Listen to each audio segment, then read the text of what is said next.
যেই ফোনটি আমি এখন আনবক্সিং করছি এটা হচ্ছে শাওমির রেডমি নোট 13 প্রো। এটা হচ্ছে 12256, এটা Chinese global variant.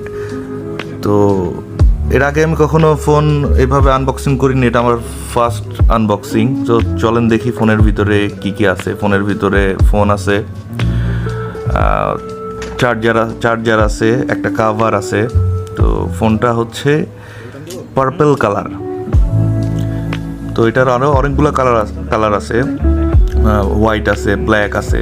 So purple কালারটা অনেক সুন্দর, এটা অনেক সুন্দর। এটা হচ্ছে 12/256 GB। তো ফোনের ক্যামেরাগুলো চেক করে নিলাম, ফোনের চার্জারগুলো চেক করে নিলাম। ক্যামেরা 200 মেগাপিক্সেলের ক্যামেরা এটাতে দেওয়া আছে। সো এটা হচ্ছে বেসিক্যালি হচ্ছে 3টা ক্যামেরা, ফ্রন্ট ক্যামেরা।